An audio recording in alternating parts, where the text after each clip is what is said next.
السلام علیکم ورحمۃ اللہ وبرکاتہ۔ یہ قرب قیامت کا زمانہ ہے۔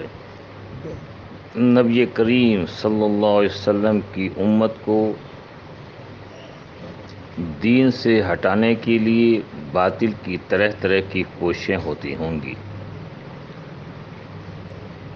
اس سلسلے میں اس وقت میرے سمجھ میں جو بات آ رہی ہے، مولانا سعد صاحب کی جو جماعت ہے، یہ مسلمانوں کی ایمان اور مال دونوں کی لٹیری ہے۔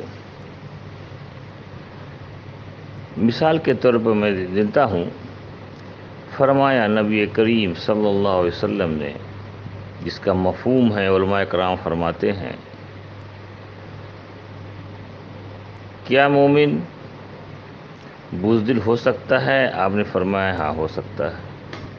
کیا مومن بخیل ہو سکتا ہے؟ آپ نے فرمایا ہو سکتا ہے۔ پھر فرمایا کیا مومن جھوٹ بول سکتا ہے؟ آپ نے فرمایا لا، مومن جھوٹ نہیں بول سکتا ہے۔ یہ تو نبی کریم صلی اللہ علیہ وسلم فرما رہے ہیں۔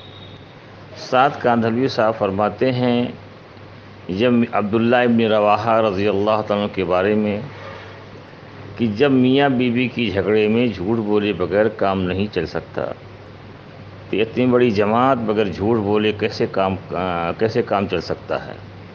اس لیے آپ دیکھیں گے کہ سادیانی، جس کو نبی کریم صلی اللہ علیہ وسلم نے کہا مومن جھوٹ نہیں بول سکتا، یہ جھوٹ بولنے کے لیے جائز قرار دے دیا۔ مرکز 31 مارچ 2020 سے بند ہے، آج بھی بند چلا آ رہا ہے۔ کچھ محدود پیمانے پر شرائط کے ساتھ نماز پڑھنے کی اجازت ہے۔ سادیانی ہمیشہ کہتے ہیں مرکز کھلا ہے، بیانے چل رہے ہیں، لوگ آ رہے ہیں اور جا رہے ہیں اور سارے معاملات ہیں، تو ان کے یہاں جھوٹ بولنا جائز ہے، یعنی ایمان سے ہٹانے کی یہ کوشش کر رہے ہیں۔ آپ اس کو بہت وضاحت کے ساتھ جان لیجیے۔ آج بھی کہتے ہیں بیانے ہو رہے ہیں، جماعتیں آ رہی ہیں، اجتماعات ہو رہے ہیں، جبکہ 14 اکتوبر 2022 تک عدالت نے پابندی لگائی ہے کہ وہاں صرف نماز ہو سکتی ہے، کوئی دینی ایکٹیویٹی نہیں ہو سکتی ہے۔ یہ عدالت کا حکم ہے، ہائی کورٹ کا حکم ہے۔ لیکن یہ لوگ امت کو کیا جھوٹ بول رہے ہیں؟ یعنی امت کو جھوٹ بولنا جائز قرار دے رہے ہیں۔ دوسرا، امت کو نفاق پر ڈال رہے ہیں۔ جھوٹ اور نفاق پر ڈالنا ان کی جماعت کا اولین مقصد ہے۔ نفاق پر کیسے ڈال رہے ہیں؟ ان سے پوچھو کہ دیوبند کے بارے میں کیا کہتے ہو؟ کہیں دیوبند ہمارا سر کا تاج ہے، دیوبند ہمارا علمی مرکز ہے، دیوبند فلاں ہے، ڈھمکا ہے۔ لیکن جب دیوبند کی فتوے کو ماننے کی بات کہتے ہیں تو کہتے ہیں کہ پیسہ لے کے فتویٰ دیا، دباؤ لے کے فتویٰ دیا، فلاں لے کے فتویٰ دیا۔ یعنی دیوبند کو مانتے ہیں لیکن دیوبند کی نہیں مانتے، جیسا کہ منافقین مکہ کہتے تھے حضور کو تو مانتے تھے لیکن حضور کی نہیں مانتے تھے۔ یہ بھولے بھالے عوام میں اس قسم کی باتیں چلا رہے ہیں۔